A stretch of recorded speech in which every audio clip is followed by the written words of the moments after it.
तो hello everyone, मैं वैभव सिंह आप सबका स्वागत करता हूँ मार्गदर्शन शिक्षा केंद्र यूट्यूब चैनल पे। और ये हमारी आज के इतिहास की क्लास चल रही है, तो हम कल ये क्लास नहीं डाल पाए थे, तो मैं आज ये क्लास डाल दूंगा आपके लिए। तो सबसे पहले हम बात करेंगे 8 जनवरी के इतिहास की, जो कल थी, कल की तारीख थी उसकी इतिहास की। फिर आज के इतिहास की बात करेंगे, उसके लिए दूसरी वीडियो डाल देंगे, ठीक है। आज आपको ये दोनों वीडियो मिल जाएंगी, ताकि आपकी कोई भी डेट जो है उसका इतिहास आपको छूटे ना, ठीक है ना। ये जो सीरीज हम चला रहे हैं आज के इतिहास में, इसमें हम क्या कर रहे हैं कि जो भी डेट है जिस दिन, ठीक है, उस डेट पे इतिहास में क्या क्या घटनाएं हुई थी, क्या क्या चीजें हुई थी, उन सब के बारे में, चाहे वो देश में, हमारे देश में हुई हो या कहीं बाहर हुई हो, उन सब के बारे में डिस्कस कर रहे हैं यहाँ पे, ठीक है। उन सब के बारे में आपको बता रहे हैं, क्योंकि हमको पता होना चाहिए किस डेट को क्या घटना हुई है, क्योंकि यूपीएससी कई बार घटना के बारे में पूछ ले और आपको कुछ याद ना आए, पूछ ले ये घटना कब हुई थी, तो आपको उससे याद आ सके वो, ठीक है। या यूपीएससी पूछ ले कि इस तारीख को कौन सी ऐसी घटना हुई थी जिसने ये कर दिया था या ये कर दिया था, तो ये सब आपको पता होना चाहिए, ठीक है ना। इसलिए ये सीरीज हम लेके आए। तो चलिए शुरू करते हैं आज की सीरीज को, आपकी आज की वीडियो को। तो आज के इतिहास में आज हम बात करेंगे 8 जनवरी की, जो कल था आपका, ठीक है ना। तो पहले हम कुछ देश की घटनाओं को देखते हैं, जो देश में महत्वपूर्ण घटनाएं हुई हैं, कुछ ऐसी घटनाओं को पहले हम देखते हैं। तो पहली घटना है हमारी, जो 1026 में हुई थी, ठीक है।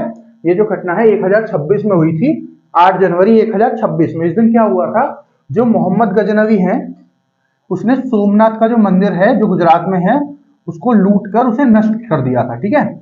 आज के दिन उन्होंने क्या किया था, जो मोहम्मद गजनवी है, आज के दिन इसने क्या किया था, इसने जो हमारा सोमनाथ का मंदिर है, जो आपका गुजरात में पड़ता है, ठीक है, जितने भी हमारे ज्योतिर्लिंग है 12, उनका सबसे पहला ज्योतिर्लिंग जो है वो सोमनाथ के मंदिर को बोलते हैं, ठीक है ना। तो इस मंदिर को आज के दिन इसने लूटा था पहले और फिर नष्ट कर दिया था।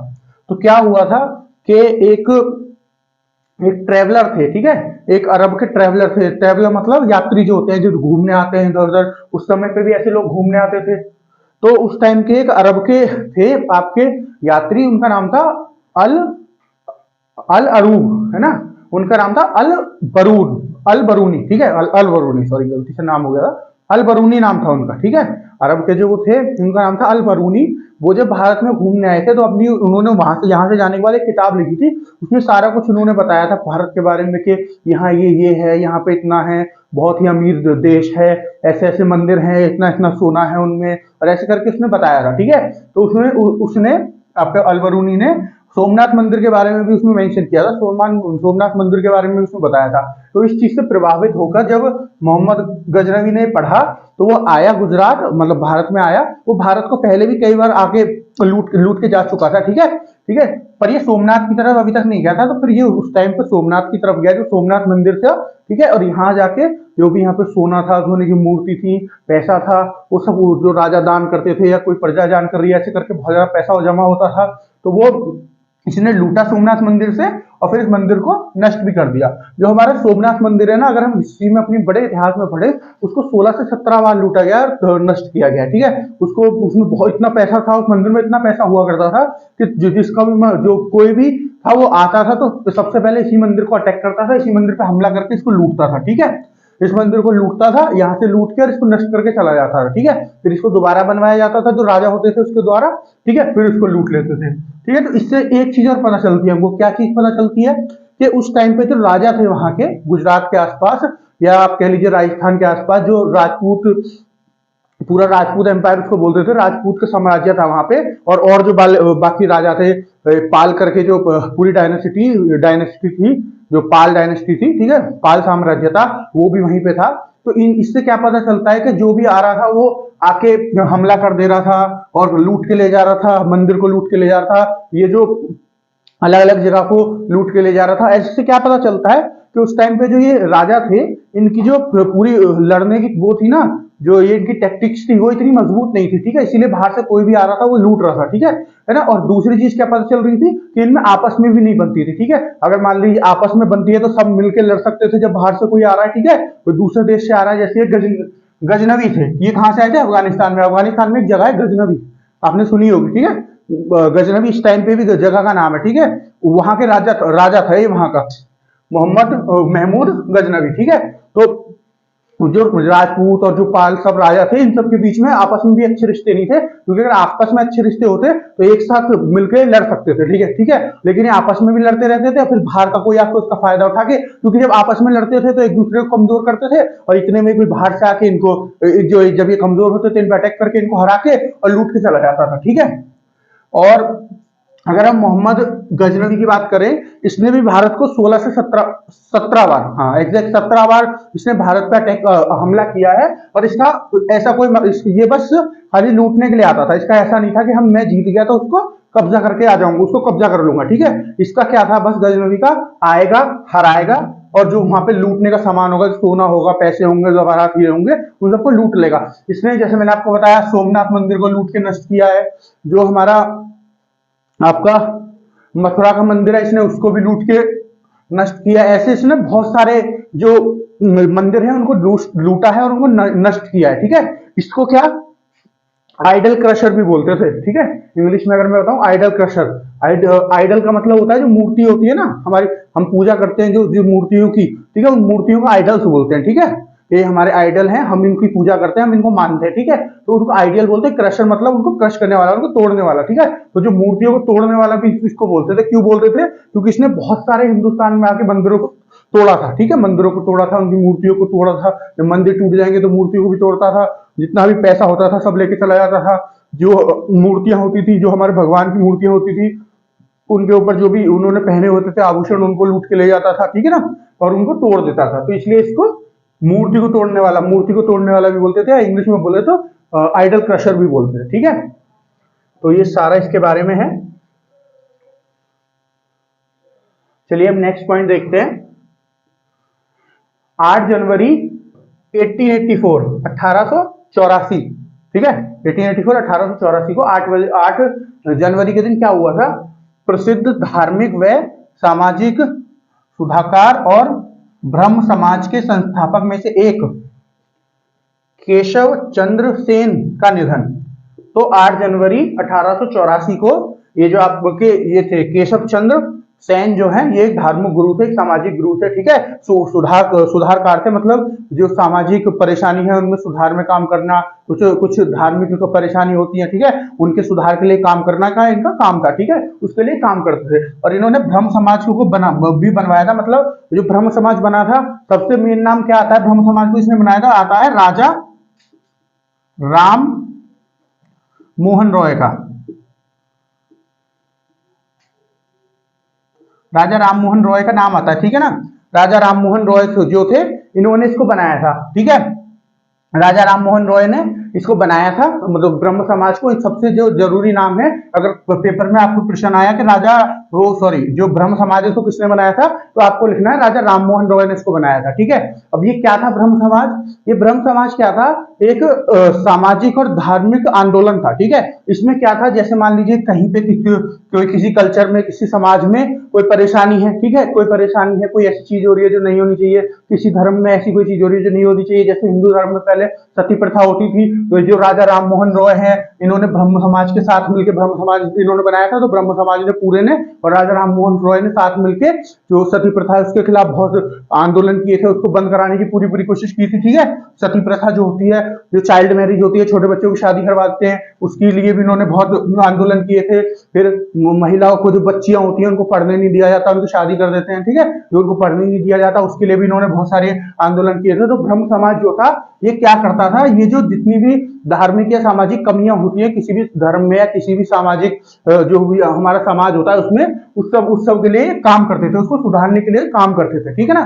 तो इसके एक जैसे राजा राम मोहन रॉय जो है, इनको जो ब्रह्म समाज को बनाने का आइडिया दिया था ना, वो इन्होंने दिया था, जो केशव चंद्र सेन जी है, ठीक है ना। और इसीलिए इनको एक इसका संस्थापक भी बोला जाता है इनमें से एक, ठीक है। तो इनके संस्थापक थे, उनमें से एक ये भी हुआ करते थे, ठीक है ना।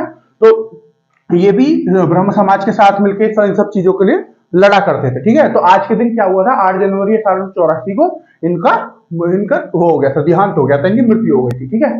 चलिए अब नेक्स्ट पॉइंट देखते हैं, जो नेक्स्ट घटना है 8 जनवरी 1984, ये 1884 को जो केशव चंद्र सेन जी की मृत्यु हुई थी। और जो ये है 1984 को क्या है, पहली भारतीय महिला पायलट सुषमा मुखोपाध्याय का निधन मुखोपाध्याय का निधन हुआ था। ठीक है, तो जो ये है आपकी सुषमा मुखोपाध्याय जो है, इनका आज के दिन 8 जनवरी को 1984 में निधन हुआ था। ठीक है, इनको क्यों जाना जाता है, जो ये है आपकी सुषमा मुखोपाध्याय जो है, इनको क्यों जाना जाता है, ये भारत की पहली महिला पायलट थी, पहली ऐसी पायलट थी जो महिला थी भारत में। पहले, इससे पहले खाली पुरुष हुआ करते थे, ये पहली ऐसी पायलट थी जो महिला पायलट बनी थी। ठीक है ना, ये नॉर्मल आपके एयरप्लेन होते हैं ना, जो आपको एक जगह से दूसरी जगह लेके जाते हैं, वो वाले एयरप्लेन होते हैं जो कमर्शियल फ्लाइट जिनको बोलते हैं, है ना, ये वहां पे पायलट हुआ करती थी। ये फोर्स वगैरह में नहीं थी किसी में, ये नॉर्मल एक जो कमर्शियल फ्लाइट होती है उनमें पायलट थी। ठीक है, और अगर आपसे पूछ ले कि ऐसी कौन सी महिला थी जिन्होंने सबसे पहला फाइटर पायलट, जो फाइटर पायलट बनी थी, जो हमारे फाइटर जेट्स होते हैं, ये इनको उड़ाया था, अगर आपसे पूछ ले तो आपको नाम क्या याद रखना है, अवनी चतुर्वेदी। ठीक है, ये अवनी चतुर्वेदी जो है, ये भारत की पहली फाइटर पायलट थी। ठीक है, इन्होंने फाइटर जेट जो था सबसे पहले फाइटर पायलट थी, फाइटिंग जो था फाइटर जेट था, ये उसको उड़ाया था जिन्होंने सबसे पहले, अवनी चतुर्वेदी थी जो सबसे पहली फाइटर पायलट बनी थी। ठीक है, ये थी एयरफोर्स में, क्योंकि ये फाइटर पायलट थी। ठीक है, ये जो थी आपकी सुषमा मुखोपाध्याय जी जो थी, ये नॉर्मल जो आपकी फ्लाइट होती है वहां पे पायलट थी। ठीक है ना, तो ये तीन जो है आपके आज के जो 8 जनवरी के हैं, ये घटनाएं हैं जो सबसे महत्वपूर्ण घटनाएं। इसमें हम सारी घटनाएं कवर नहीं कर रहे हैं, इसमें हम जो इंपॉर्टेंट घटनाएं जो पेपर में पूछी जा सकती हैं ऐसी घटनाओं को कवर कर रहे हैं। जैसे अगर ये पहली वाली घटना हम देखने लगे, जो ये महमूद गजनवी वाली जो है, जो इन्होंने मंदिर, सोमनाथ मंदिर को तोड़ा था और उसको लूटा था, इसलिए हमारी हिस्ट्री का बहुत बड़ा पार्ट है। ठीक है, बहुत इंपॉर्टेंट पार्ट है, सोमनाथ मंदिर इसको लूटा था तो इस वजह से ये इंपॉर्टेंट है। ठीक है, मोहम्मद गजनवी जो है, इनके बारे में कई बार क्वेश्चन पेपर में आते हैं जो वनडे एग्जाम होते हैं, क्योंकि इन्होंने 16 से 17 बार भारत का आक्रमण किया था। ठीक है ना, फिर नेक्स्ट है आपका ये जो धार्मिक गुरु है, तो इनके बारे में जो केशव चंद्र महाराज है, इनके बारे में प्रश्न आ सकता है, क्योंकि बहुत बार पेपर में ब्रह्म समाज के ऊपर प्रश्न आया है, राजा राम मोहन रॉय के ऊपर बहुत बार प्रश्न आया है, तो इनके ऊपर भी प्रश्न आ सकता है। ठीक है, और जैसे ये है आपका, तो इसमें तो आप अगर देखें तो अगर पेपर में सीधे सीधे पूछ सकते हैं कि पहली महिला पायलट कौन थी भारत की, ये पूछ सकते हैं। मैंने आपको बताया पहली महिला फाइटर पायलट कौन थी, अवनी चतुर्वेदी, इनके बारे में बताया था। ठीक है, तो इन सब के बारे में पेपर में डायरेक्टली पूछा जाता है, इसलिए ये जो है बहुत इंपॉर्टेंट है ये सारे पॉइंट। ठीक है, जो हम सारी घटना नहीं, जो इंपॉर्टेंट है उन्हीं के ऊपर बात कर रहे हैं यहाँ पे। ठीक है, अब हम देखते हैं विदेश की कुछ घटनाएं। ठीक है, विदेश में कौन कौन सी महत्वपूर्ण घटनाएं हुई थी 8 जनवरी को, तो पहली घटना है 8 जनवरी 1929 को, 8 जनवरी 1929 को नीदरलैंड और वेस्ट इंडीज के बीच पहला टेलीफोन संपर्क स्थापित हुआ था। ठीक है, तो जो टेलीफोन होता है ना, अब टेलीफोन तो सबने देखा ही है, टेलीफोन क्या होता है, मोबाइल की बात नहीं कर रहा, टेलीफोन जो होता है, जो आपका वो लैंडलाइन वाला टेलीफोन होता है ना, वो वो पहली बार उससे जो संपर्क हुआ था, ठीक है ना, किन्हीं दो देशों के बीच में, कौन कौन से देश थे वो, नीदरलैंड, ये आपका यूरोप में आता है नीदरलैंड। ठीक है, नीदरलैंड आपका यूरोप की कंट्री है। ठीक है, और जो आपका वेस्ट इंडीज है, वैसे वेस्ट इंडीज कोई कंट्री नहीं है, सही आपको बताऊं, वेस्ट इंडीज कोई कंट्री नहीं है, करेबियन आइलैंड है बहुत सारे। ठीक है, एक करेबियन जो है उसके बहुत सारे आइलैंड है, उन सबको जब एक साथ बोलना होता है, वैसे उनके अलग अलग नाम है, वो अलग अलग कंट्री है सब, पर उनको अगर किसी को एक साथ बोलना होता है तो उसको बोल देते हैं वेस्ट इंडीज। ठीक है, जैसे आपने वेस्ट इंडीज की टीम देखी होगी क्रिकेट में, ठीक है, तो आपने अगर उसका झंडा देखा होगा, जो वेस्ट इंडीज की टीम होती है उस पर बाकायदा ऐसे करके आइलैंड द्वीप बने हुए हैं। ठीक है, द्वीप बने हुए हैं और उनके ऊपर ऐसे 3 स्टंप लगे हुए हैं उनके ऊपर। क्यों लगे हुए हैं, क्योंकि वो स्पेशली झंडा जो है क्रिकेट के लिए बनाया गया है, क्योंकि वो जितने भी सारे द्वीप है वहां पे, जितने भी आइलैंड है, वो करेबियन आइलैंड, वो सब एक साथ मिलके, ठीक है, और उन्होंने फिर एक टीम बनाई है वेस्ट इंडीज के नाम से, इसलिए उसमें बाकायदा स्टंप लगे हुए हैं, क्योंकि वो खाली क्रिकेट के लिए बनाया गया है। ठीक है ना, और अब इसको वेस्ट इंडीज ही क्यों बोलते हैं, कुछ और क्यों नहीं बोलते। देखिए, जब जो आपके कोलंबस थे भारत को खोजने के लिए निकले थे, पता नहीं क्यों खोजने के लिए बोलते हैं, भारत तो पहले से था, बस ये कह सकते हैं वो अपने हिसाब से खोजने के लिए निकले थे, क्योंकि भारत तो पहले से था, खोजने का कुछ था नहीं। ठीक है, भारत तो अपनी जगह था ही, पर फिर भी बोलते हैं खोजने के लिए निकले थे। ठीक है, तो जब ये निकले थे तो इनको भारत की तरफ आना था। ठीक है, जब ये आपके आ रहे थे तो इनको भारत की तरफ आना था, जो आपका एटलांटिक सी था, जो आप एटलांटिक महासागर है आपका, वहां से इनको अफ्रीका के नीचे से और भारत की तरफ आना था, लेकिन इनका जो जहाज था वो इन्होंने इधर की तरफ ना मोड़ के, भारत की तरफ ना मोड़ के दूसरी तरफ मोड़ दिया था। ठीक है, और इनका जो जहाज था वो दूसरी तरफ चला गया। ठीक है, और कहाँ चला गया इनका जहाज, जो है आपका अमेरिका वाला, जो नॉर्थ अमेरिका वाला वो है ना पूरा कॉन्टिनेंट यहाँ पे, तो जैसे अगर ये नॉर्थ अमेरिका वाला कॉन्टिनेंट है, ठीक है, ये नॉर्थ अमेरिका वाला कॉन्टिनेंट है जैसे, ठीक है। यहाँ ऊपर कनाडा पड़ता है, यहाँ पे यूएसए पड़ता है, यहाँ पे मैक्सिको पड़ता है, ठीक है। तो यहीं पे यहाँ पे बहुत सारे, यहाँ पे बहुत सारे आइलैंड है ना, जिनको कैरिबियन आइलैंड बोलते हैं, ठीक है। तो इनका जहाज ये जैसे ये यूरोप है और ये मैं जैसे अफ्रीका बना देता हूं, ठीक है। ये जैसे अफ्रीका है, तो इनको क्या करना था, ये यहां से निकले और इनको ऐसे आना था इंडिया के लिए, पर ये ऐसे की बजाय ऐसे आके और ऐसे मुड़ गए। तो उसके बाद क्या हुआ, इनको यहाँ जमीन दिखी, इनको लगा ये इंडिया है, भारत है, ठीक है। तो इन्होंने फिर बोल दिया कि जी मुझे भारत मिल गया, ठीक है, ठीक है ना, मुझे भारत मिल गया। और फिर उसको इस एरिया को पूरे को वेस्ट इंडीज बोलने लगे। क्यों बोलने लगे, क्योंकि जो इंडिया है वो तो यहाँ से ईस्ट में है, ठीक है। अगर डायरेक्शन की बात करें तो वो तो इधर ईस्ट में है, ठीक है। लेकिन यहाँ जो इन्हें जगह मिली है, जो ये कैरिबियन आइलैंड है, वेस्ट में है, ठीक है। इसलिए इसको वो ईस्ट वाला जो तो इंडिया है, और जो वेस्ट वाला जो जिसको उन्होंने इंडिया बोला उसको वेस्ट इंडीज बोलने लगे, ठीक है। और ये वेस्ट इंडीज के नाम से प्रसिद्ध हो गई ये जगह, ठीक है ना। इसलिए इस जगह को वेस्ट इंडीज बोलते हैं, है ना। अगर आपसे कोई पूछने लगे कि ये सब भारत को क्यों खोज रहे थे, है ना, भारत पर क्यों आना चाहते थे, कोलंबस हुए, ठीक है, वास्को डी गामा आए थे, और बहुत सारे लोग जो आए थे वो इसलिए आए थे क्योंकि भारत में सबसे ज्यादा जो आपके स्पाइसेस होते हैं, है ना, जो मसाले वगैरह होते हैं, सब भारत में मिलते हैं। आज भी भारत में 70% से ज्यादा मसाले भारत में मिलते हैं, और उस टाइम पे तो सारे मसाले भारत में मिला करते थे, ठीक है। तो जब ये लोग मसाले, इनकी जरूरत पड़ती थी, खाना पकाने के लिए मसाले चाहिए, तो जब ये ऐसे जाते थे ना, भारत से होते हुए इधर ये बीच में जो अरब कंट्री है, यहाँ से होते हुए ऊपर यूरोप में जाते थे, तो ये बहुत महंगे हो जाते थे, बहुत ज्यादा महंगे रेट में मिलते थे। तो इन लोगों ने क्या किया, ये सीधे यहाँ से और ऐसे आए भारत में, मतलब ये पूरा घूम के आए जहाज के थ्रू, है ना, और वहां से भर के पूरा अपना जहाज और वापस चले गए। तो इनको सस्ते पड़े इसके मुकाबले, तो इस वाले रूट से इनको जो अरब से होते हुए जाते थे, ठीक है। तो इसलिए ये लोग भारत को खोज रहे थे, क्योंकि इनको मसाले चाहिए थे सस्ते रेट पे, ठीक है ना। तो ये सारा कुछ मैंने आपको वेस्ट इंडीज के बारे में बता दिया। तो ये पहली ऐसी एक कॉल हुई थी, पहली ऐसी जो है संचार हुआ था, संचार मतलब कॉल, कम्युनिकेशन हुआ था, एक दूसरे से बात हुई थी टेलीफोन पे, किस किस कंट्री के बीच में, नीदरलैंड और वेस्ट इंडीज के बीच में, 8 जनवरी 1929 को, ठीक है। और अगर आपसे इसमें क्वेश्चन पूछने लगे कि जो टेलीफोन है, आपका जो टेलीफोन है, इसको खोज किसने की, इसको बनाया किसने, है ना, अगर आपसे कोई पूछने लगे तो Alexander Graham Bell, Alexander Graham Bell ने इसको बनाया था, ठीक है ना। किसने बनाया था टेलीफोन को बनाया था अलेक्जेंडर ग्राम बेल ने, ठीक है। और इसका पहली बार उपयोग दो देशों के बीच में कब हुआ था, 1929, 8 जनवरी 1929 को नीदरलैंड और वेस्ट इंडीज के बीच में हो गया। वेस्ट इंडीज के बारे में मैंने आपको सारा कुछ बता दिया, ठीक है। अब नेक्स्ट पॉइंट देखते हैं, 8 जनवरी 1973, 8 जनवरी 1973 को रूस का स्पेस मिशन लूनर 21 लॉन्च किया गया था। देखिए अगर हम बात करें 1973 में रूस नाम की कोई कंट्री होती नहीं थी, ठीक है। क्यों नहीं होती थी, क्योंकि ये जो मतलब रूस होती थी, ठीक है, लेकिन अलग कंट्री नहीं थी रूस, है ना। रूस नाम की जगह थी लेकिन अलग कंट्री नहीं थी। क्यों, क्योंकि उस टाइम पे ये सब सोवियत संघ का पार्ट हिस्सा हुआ करते थे, यूएसएसआर का, सोवियत संघ बोलते हैं, ठीक है। यूएसएसआर का मतलब सोवियत संघ का हिस्सा हुआ करते थे, ठीक है। फिर जब 1991 में 1991 में ये जो है यूएसएसआर टूट गया था, और टूटने के बाद उसमें से 14 कंट्री निकली थी, ठीक है। और जो सबसे मेन कंट्री जो निकली थी, जिसने जो सबसे इंपॉर्टेंट कंट्री निकली थी, उसमें से वही रशिया थी, ठीक है, जिसको सबसे बड़ा हिस्सा दिया गया। और जितना भी यूएसएसआर का जितना भी चीजें थी, सबसे ज्यादा हिस्सा में जिसको मिला वो रूस था, ठीक है। तो रूस जो है सही मायने में उसका आने वाला मतलब उसकी जो आने वाली जनरेशन थी वो रूस है, ठीक है, जो आपका यूएसएसआर है उसकी, ठीक है। तो जो रूस है मतलब जो यूएसएसआर था उस समय पे, उसने अपना मिशन लूनर 21 लॉन्च किया था आज के दिन। कब, 8 जनवरी 1973 को इसने अपना लॉन्च किया था ये मिशन, ठीक है।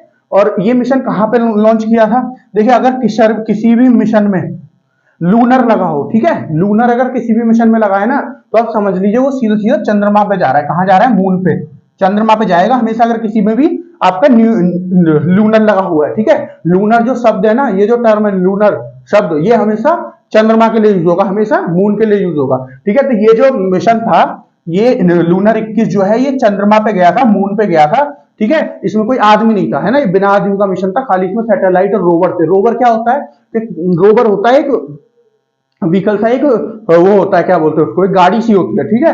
वो क्या होते हैं, जैसे यहाँ से सैटेलाइट गई, रॉकेट गया तो सैटेलाइट के अंदर रखी हुई ये गाड़ी सी होती है, वहां जाके जैसे ये चंद्रमा पे पहुंच गया इनका मिशन, ये सैटेलाइट, वहां से ये गाड़ी निकल जाएगी और निकलने के बाद आसपास की जगह पे थोड़ा बहुत घूम के, और जो भी इन्हें देखना है, जो भी इनको कलेक्ट करना है, उस पर कैमरे वैमरे लगे होते हैं, ठीक है। ड्रिल मशीन भी लगी होती है कि ड्रिल करके वहां से थोड़ा सा पत्थर वहां से निकाल लिया जाए, अंदर से निकाल लिया जाए, ताकि पता चले कि कैसे कैसे पत्थर बने हैं, किस चीज के बने हैं, कैसे कैसे कब बने हैं, क्योंकि पत्थर से हम ये भी पता लगा लेते हैं कितनी पुरानी है चीज, बहुत सारी चीजों को हमने पता लगाया है, ठीक है, जिसको कार्बन डेटिंग बोलते हैं, कार्बन 14 की मदद से निकाल लेते हैं हम कि ये चीज कितनी पुरानी हो सकती है। तो है ना, ये सब चीज इस मशीन पे लगी होती है ना, वो फिर उन सब चीजों को कलेक्ट करके और वापस सैटेलाइट में आके बैठ जाता है, ठीक है, और फिर उसको सैटेलाइट को वापस बुला लिया जाता है, और जितना भी इसमें सारा कुछ सामान होता है, जितने भी वो चीज लेके आता है, फोटो खींच के लाया, फोटो तो खैर वैसे भी शेयर हो जाती है आज के जमाने में, उस टाइम पे नहीं होती थी, उस टाइम पे खींच के वो रखता था कैमरे में, ठीक है, और जो जितने भी सैंपल लाया होता है ड्रिल करके या किसी और चीज के सैंपल,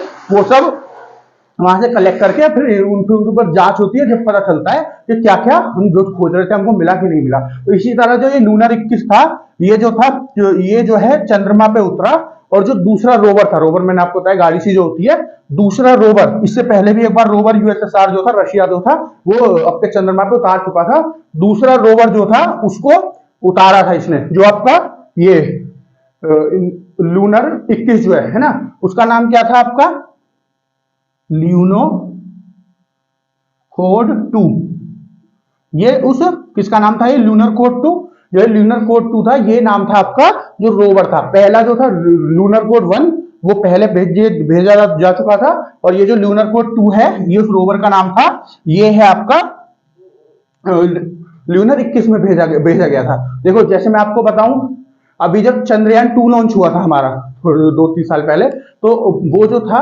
हमको भी इसमें, हमने भी उसमें एक लूनर रखा हुआ था, ठीक है, हम वो फेस तक पहुंच नहीं पाए, हालांकि हमारी जो लैंडिंग थी वो ठीक से हो नहीं पाई, क्योंकि पहले लैंडिंग होगी सैटेलाइट की, उसके बाद उसमें से लूनर निकलेगा ना, रॉकेट जो है उसकी पहले लैंडिंग होगी, ठीक है, उसके बाद उसमें से निकलेगा वो जो रोवर है ना, तो हमारी लैंडिंग ठीक से नहीं हो पाई थी, वो क्रैश लैंडिंग हुई थी। क्रैश लैंडिंग का मतलब आराम से लैंडिंग नहीं हुई थी, वो ऊपर से गिर गया था, क्योंकि हमारे कनेक्शन टूट गए थे, तो हम उसको लैंड नहीं करा पाए थे, ठीक है, उतार नहीं पाए थे ठीक से, तो वो ऊपर से नीचे गिर गया था, इसकी वजह से टूट गया था, ठीक है ना। तो हम भी उसमें जो है रोवर उतारने वाले थे, वो गाड़ी उतारने वाले थे, कलेक्ट करने के लिए डाटा, वहां से इकट्ठा करने के लिए, जो भी डाटा हमको इकट्ठा करना, जो भी हमको उसके बारे में जानकारी लेनी थी, ठीक है। लेकिन जब अब जो चंद्रयान 3 आने वाला है, चंद्रयान 3 जो लॉन्च होगा जल्दी ही, अगले 1 साल में लॉन्च हो जाएगा, ठीक है, उसका जो काम है, उसका सीधा काम लूनर उतारना ही है वहां जाके, क्योंकि बाकी का मिशन जो है वो तो जो आपका चंद्रयान 2 है वो कर चुका है, अब चंद्रयान 3 का सीधा काम यही है कि उसको वहां जाके लूनर उतारना है अपना, ठीक है, जो लूनर नहीं, सॉरी, रोवर उतारना है, लूनर तो ये मिशन का इसका नाम था, अपना रोवर उतारना है, ठीक है, अपना रोवर उसको वहां जाके उतारना है, ठीक है। तो अब जो चंद्रयान 3 है वो वहां पे जाके अपने चंद्रमा पे जाके अपना रोवर उतारेगा, फिर उसके बाद हमारा आगे का मिशन ये शुरू हो जाएगा, ठीक है, जो भी हमको डाटा कलेक्ट करना है, फिर वापस लाने का, फिर उसको देख के जांच करके उसके एनालाइज करके सब कुछ दिया जाएगा, ठीक है। तो ये जो मिशन था आपका लूनर 21, ये 8 जनवरी 1973 को लॉन्च हुआ था। किसने लॉन्च किया था, रूस ने लॉन्च किया था, जिसको उस टाइम पे यूएसएसआर बोला करते थे, ठीक है। इसमें क्या था, जो ये मिशन था, इस मिशन में क्या था कि ये जो लूनोकोड 2 है, इस रोवर को उतारना जो आपका चंद्रमा की सतह है उसके ऊपर, क्योंकि ये मिशन चंद्रमा के लिए गया था। मैंने आपको बताया जिस मिशन में भी लूनर लिखा हो, चाहे उसके नाम में लूनर हो, चाहे उसके जो क्या करना है, उसका एम क्या है, इसमें एम या गोल या ऑब्जेक्टिव में उसके में कहीं लूनर लिखा हो ना, तो इसका मतलब क्या है कि वो चंद्रमा पे ही जाएगा हमेशा। लूनर का मतलब चंद्रमा ही होता है, ठीक है ना। तो चंद्रमा पे उतरना था, तो इसका काम था लूनर 21 का, जो ये दूसरा रोवर था, ल्यूनोकोड 2 नाम से जो रोवर था, इसको उतार के और सारा डाटा, ये जो आपका रोवर है, ये अलग अलग थोड़ी आसपास जगह, क्योंकि बहुत ज्यादा वहां पे नहीं चल पाते हैं, थोड़ी जगह पे चल पाते हैं, ठीक है ना, क्योंकि वहां पे ऐसा तो है नहीं कि कोई चार्जर भेज दिया कि वो चार्ज होते रहेंगे, ठीक है। इनके ऊपर सोलर प्लेट लगा दी जाती है, जब इनके ऊपर सूरज की रोशनी पड़ती है तो, है ना, तो उस टाइम पे वो चार्ज हो जाती है, फिर उससे चलते हैं, जब चार्जिंग खत्म हो जाती है रुक जाते हैं, फिर अगले दिन का वेट करते हैं, है ना, और फिर चार्ज होते हैं, फिर चलते हैं, ठीक है। ये रिमोट कंट्रोल के द्वारा चलाया जाता है नीचे से, ठीक है ना। और जो कैमरा लगा होता है उसको सब कुछ दिखता है कि कैसे ठीक चल रहे हैं, नहीं चल रहे, समझ गए ना आप।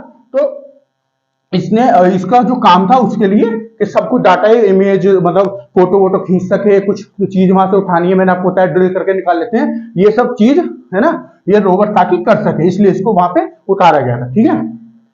तो फ्रेंड्स एक बार आप पूरी ये देख लीजिए बोर्ड को, आशा है आपको ये सारे पॉइंट समझ में आ होंगे। आप चाहें तो स्क्रीनशॉट ले सकते हैं, या तो फिर आप उतारना चाहे उतार सकते हैं, लैपटॉप पे बनाना चाहे उस पर बना सकते हैं। बस इस बात का ध्यान रखिएगा कि आप जो स्क्रीनशॉट लेंगे वो डिलीट ना हो, ताकि आपको फ्यूचर में ये अपनी लैंग्वेज में जो आपने लिखा है, क्योंकि यहाँ पे मैंने जो लिखा है उससे बहुत ज्यादा एक्स्ट्रा मैंने बोल के ही बताया है, तो आपने वो जो नोट किया होगा अपनी लैंग्वेज में वो भी आपको याद रहे अगर आप नोट्स बनाएंगे। वरना मेरी आप वीडियो तो अवेलेबल है ही, कभी भी देख सकते हैं, पर अपने नोट्स की बात थोड़ी अलग पड़ जाती है, ठीक है ना। तो इसलिए हमेशा अपने नोट्स जरूर बनाने चाहिए, ठीक है ना। तो आज के लिए इतना ही गाइस, आशा है आपको ये सब कुछ समझ में आया होगा।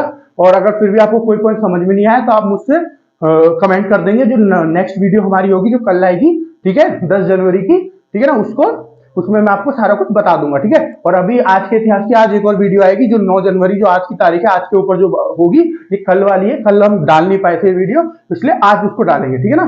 तो आज के लिए इतना ही। हमारा चैनल है मार्गदर्शन शिक्षा केंद्र, है ना, हमारा यूट्यूब चैनल है, उसको सब्सक्राइब करिए, हमारी वीडियोस को शेयर करिए। आशा है आपको हमारी वीडियोस पसंद आ रही होंगी, तो इससे अपने दोस्तों को, जो आपके रिलेटिव जो भी तैयारी कर रहे हैं, उनको शेयर करिए, ठीक है ना। तो और उनसे बोलिए सब्सक्राइब करने के लिए, और उनसे भी बोलिए शेयर करने के लिए, तो हमको थोड़ा सपोर्ट करिए। तो आज के लिए इतना ही, धन्यवाद।